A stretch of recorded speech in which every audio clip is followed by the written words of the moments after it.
السلام علیکم، welcome to my channel horror planet voice. تمام نیو ویڈیوز کی اپڈیٹس کے لیے ہارر پلینٹ وائس کو سبسکرائب کر کے بیل نوٹیفیکیشن آن کر دیں۔ آئیے سنتے ہیں کہانی کی دوسری قسط۔ لاش وارثوں کے حوالے کر کے زرگل خان نے مقتول کے باپ کو بلایا، لیکن پتہ چلا کہ مقتول کا باپ بہت عرصے پہلے ہی مر چکا ہے۔ ضرورت مقتول کے خونی رشتہ داروں کی تھی جو مقتول کے گھریلو اور ذاتی معاملات صحیح طور پر بتا سکتا۔ صبح تک تو تھانے میں رونق لگی ہوئی تھی۔ مقتول کی ماں کی طرف سے FIR زیر دفعہ 302 تحریر ہوئی جو زرگل خان نے مجھ کو دکھائی۔ میں نے نوٹ کیا کہ FIR کچھ کمزور لکھی ہوئی تھی۔ بہرحال پھر بھی زرگل خان نے بڑی صحیح کارروائی کی تھی کہ شک کی بنا پر کسی کی رپورٹ کے بغیر قتل کا مقدمہ درج کر لیا تھا۔ اس کو کہتے ہیں آ بیل مجھے مار۔ اب زرگل خان اس واردات کی تفتیش مجھے دے رہا تھا۔ زرگل خان نے اب تک جو تفتیش کی تھی وہ کچھ اس طرح تھی کہ خان نے سب سے پہلے مقتول کے بزرگوں کو مثلاً چاچا، تایا، ماموں وغیرہ سے معلوم کیا کہ ان کی یا مقتول کی خاندانی یا ذاتی دشمنی تو نہیں تھی۔ سب نے کہا اتنی سخت دشمنی نہ خاندان کے کسی کے ساتھ تھی اور نہ ہی مقتول کے کسی کی ذاتی دشمنی تھی۔ مقتول کی ماں کا بیان بھی کچھ ایسا ہی تھا۔ ماں تو مانتی ہی نہیں تھی کہ اس کے بیٹے کو کسی انسان نے مارا ہے۔ وہ کہتی تھی کہ اس کا بیٹا اتنا خوبصورت جوان تھا کہ کوئی چڑیل اس پر عاشق ہو گئی تھی اور کسی چڑیل نے ہی میرے بیٹے کو مارا ہے۔ زرگل خان نے مقتول کی ماں کو بڑی اچھی طرح سمجھایا کہ اس کے بیٹے کے منہ میں بھیڑ یا بکری کی کلیجی کا ٹکڑا دیا گیا تھا، لیکن مقتول کی ماں یہ بات نہیں مانتی تھی۔ وہ کہتی تھی کہ میرے بیٹے کو چڑیل نے ہی مارا ہے۔ خان کے ایک سوال کے جواب میں اس کی ماں نے بتایا کہ اپنی بیوی کے ساتھ مقتول کی زندگی بہت اچھی اور پیار محبت سے گزر رہی تھی۔ گل خان نے مقتول کے چال چلن کے بارے میں معلومات حاصل کی تھی۔ منور کی ماں نے تو یہی کہنا تھا کہ میرا بیٹا پکا مومن تھا۔ یہ باتیں گل خان نے دوسروں سے معلوم کی تھیں۔ مقتول کے گاؤں کے نمبردار کا بیان لیا گیا۔ نمبردار نے بیان دیتے ہوئے کہا، جناب خان صاحب، آپ مالک اور حاکم ہیں، لیکن میں اب بھی کہتا ہوں کہ منور کو کسی چڑیل نے ہی مارا ہے۔ زرگل نے تپے ہوئے لہجے میں نمبردار سے کہا، تو پھر مقتول کے منہ میں کسی جانور کی کلیجی کا ٹکڑا تمہارے باپ نے دیا تھا؟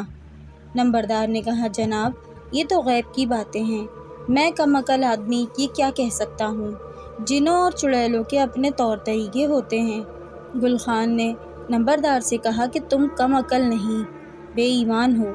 میں تم سے جو پوچھتا ہوں اس کا ٹھیک ٹھیک جواب دو، بار بار مت کہو کہ اس کو چڑیل نے مارا ہے۔ نمبردار نے غلاموں کی طرح ہاتھ جوڑ کر، جناب خان صاحب، میں تو آپ کی جوتیوں کا غلام ہوں۔ اگر آپ مجھ سے اپنی مرضی کا بیان لینا چاہتے ہیں تو میں آپ کا ہر حکم بجا لاؤں گا۔ میں چڑیل کا نام بار بار اس لیے لیتا ہوں کہ منور نے میرے آگے اس چڑیل کا رونا رویا تھا کہ ایک چڑیل اس کو بہت تنگ کرتی ہے۔ زرگل خان نے طنزیہ لہجے میں نمبردار سے پوچھا، وہ چڑیل اس کو کس طرح تنگ کرتی تھی؟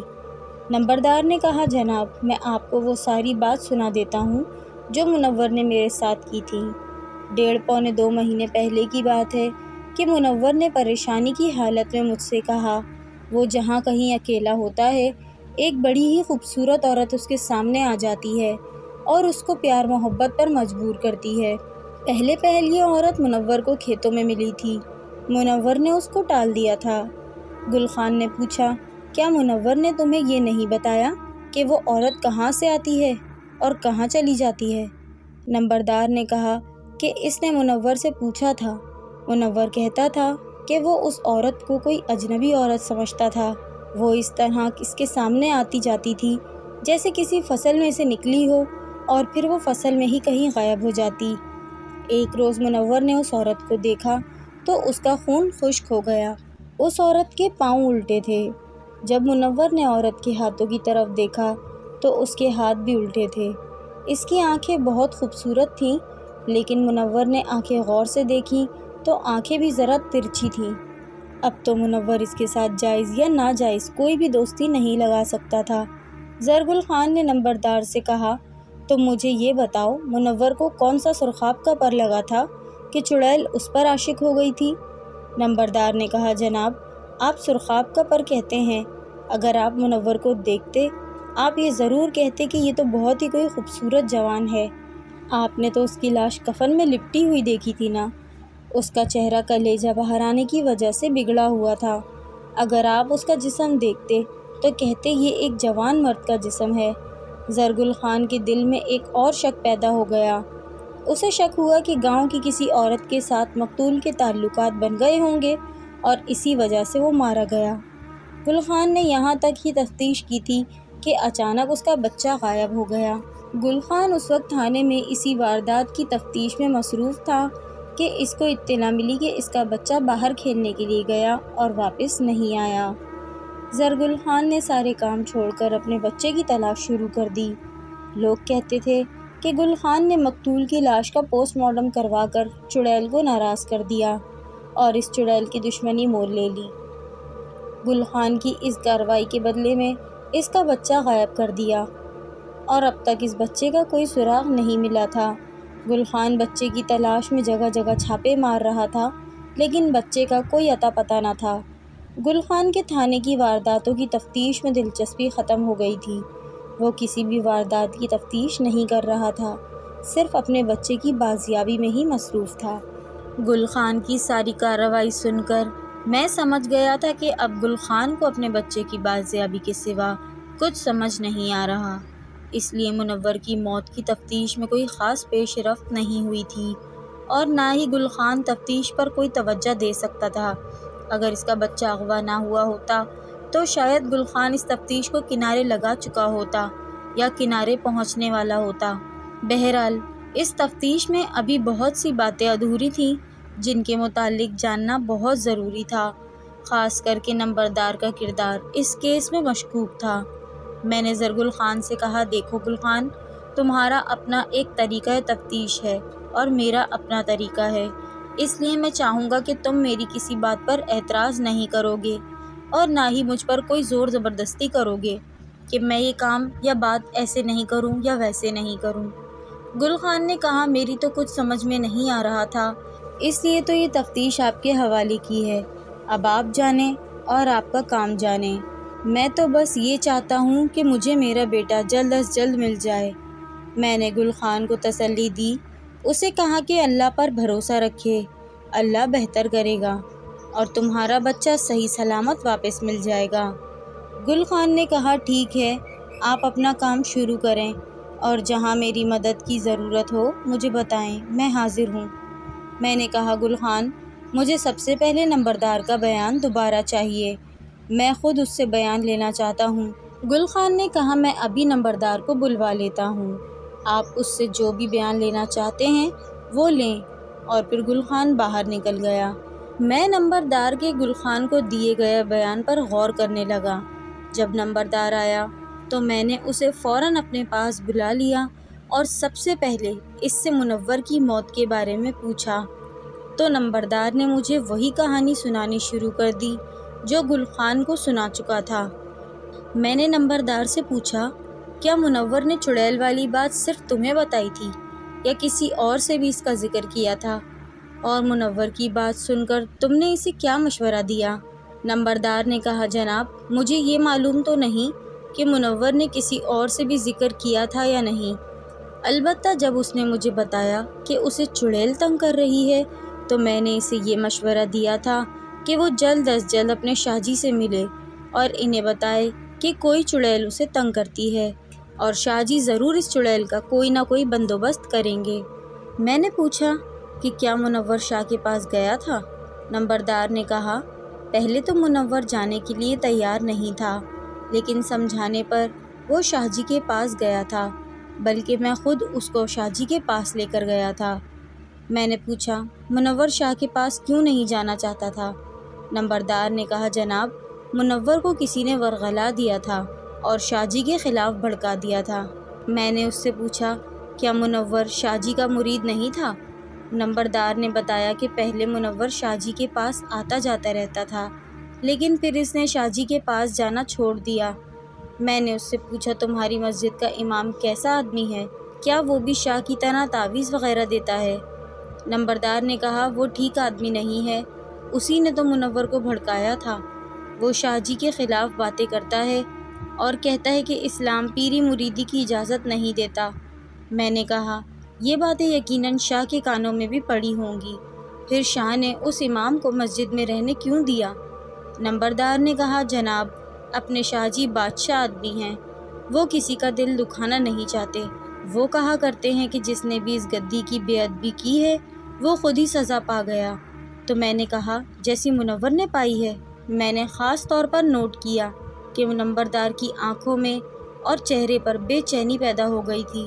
میں نے اس سے کہا کہ میں تمہاری زبان سے اب صرف سچ سننا چاہتا ہوں۔ سچ سچ بتاؤ، منور کی موت کیسے ہوئی تھی؟ کیا منور کی شاہ کے ساتھ کوئی عداوت ہو گئی تھی؟ نمبردار نے کہا نہیں حضور، کوئی عداوت نہیں تھی، بس ذرا غلط فہمی ہو گئی تھی جو دور ہو گئی، اور منور شاہ جی کے پاس چڑیل سے نجات کے لیے تعویذ لینے کے لیے جانے لگا تھا۔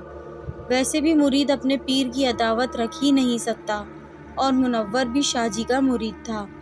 میں نے نمبردار سے کہا اب میری بات کان کھول کر سن لو، تم مجھ کو صرف 2 سوالوں کے جواب دے دو اور یہاں سے چلے جاؤ، ورنہ تمہارا یہاں سے نکلنا ناممکن ہوگا۔ ایک یہ کہ منور کو کس نے قتل کیا ہے، اور دوسرا یہ کہ خان صاحب کا بچہ کہاں ہے۔ یہ تو ہو نہیں سکتا تھا کہ وہ مجھ کو فوراً بتا دیتا۔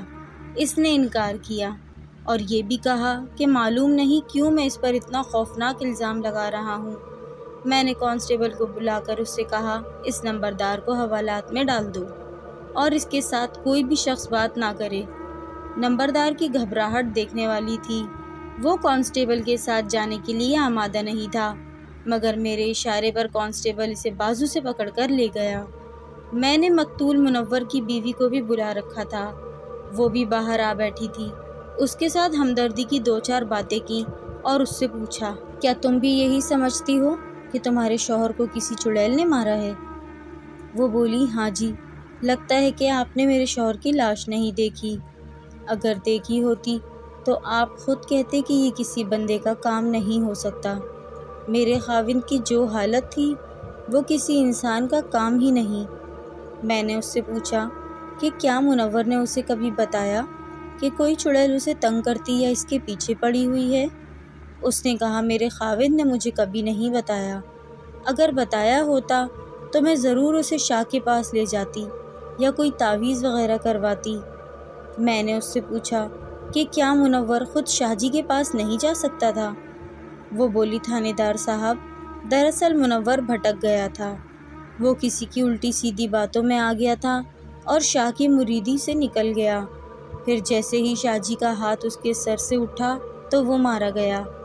اگر وہ شاہ جی کی مریدی میں ہوتا تو شاہ جی ضرور اس کی چڑیل سے جان چھڑوا دیتے۔ میں نے اس سے کہا کیا تمہیں معلوم ہے کہ تمہارے خاوند کے گہرے دوست کون کون ہیں؟ مطلب کہ ایسے آدمی جن کے ساتھ وہ اپنے دل کی باتیں بھی کر لیتا تھا۔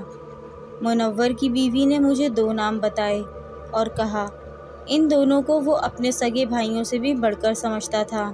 میں نے منور کی بیوی کو جانے کی اجازت دی اور ایک کانسٹیبل کو بلا کر ان دونوں آدمیوں کے نام بتائے جو مقتول کی بیوی نے بتائے تھے، اور کہا کہ وہ ان کو تھانے لے آئے اور ساتھ ہی مقتول کے گاؤں کے مسجد کے امام کو بھی لیتا آئے۔ مقتول کی بیوی اٹھ کر گئی تو گل خان میرے پاس آ گیا۔ گل خان نے غصے سے کہا آپ پہلے صرف میرے بچے کی گمشدگی کی تفتیش کریں، باقی تفتیش کو بعد میں دیکھ لیں گے، مجھے ہر حال میں اپنا بچہ واپس چاہیے، نہیں تو میں آپ کو گولی مار دوں گا یا خود کو ختم کر لوں گا۔ گل خان نے روتے ہوئے کہا میں اپنے گھر جاتا ہوں تو بیوی پوچھتی ہے میرے بچے کو لائے ہو یا نہیں، وہ اور کوئی بات ہی نہیں کرتی، کہتی ہے پٹھان کی اولاد ہو تو میرا بچہ سامنے لاؤ ورنہ میرے سامنے نہ آؤ۔ اب آپ ہی مجھے بتائیں کہ میں کیا کروں؟ ظاہر ہے کہ میں اسے تسلی دینے کے سوا کیا کر سکتا تھا۔ مقتول کے گاؤں کی مسجد کے امام پہلے آ گئے۔ میں نے گل خان کو کہا کہ تم باہر چلے جاؤ یا اپنے گھر چلے جاؤ، فکر مت کرو، تمہارا بچہ جلد مل جائے گا۔ گل خان کچھ کہے بغیر نکل گیا۔ میں نے مسجد کے امام کو اندر بلا لیا۔ اس کا ڈیل ڈول اور حلیہ دیہات کے مولویوں جیسا نہیں تھا۔ اس کی عمر 30 کے لگ بھگ تھی، داڑھی چھوٹی اور اچھے طریقے سے تراشی ہوئی تھی۔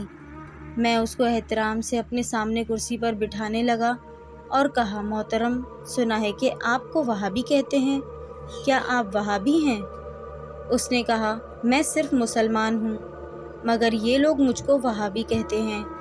میں نے تو کسی سے نہیں کہا کہ وہ مجھ کو وہابی کہیں، میں تو انہیں صرف یہ کہتا ہوں کہ یہ شاہ کسی کی بھی مدد نہیں کر سکتا۔ مشکل اور مصیبت میں خدا کو یاد کرو اور اسی سے مدد مانگو، مگر یہ لوگ پہلے پیر اور اس کے بعد خدا کا نام لیتے ہیں، نعوذ باللہ۔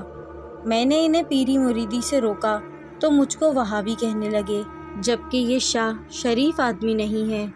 یہ اپنے آپ کو اور اپنے مرے ہوئے باپ کو اللہ کے ولیوں کے برابر سمجھتا ہے، جبکہ ان جیسے لوگ ان کے پاؤں کی خاک کے برابر تک نہیں۔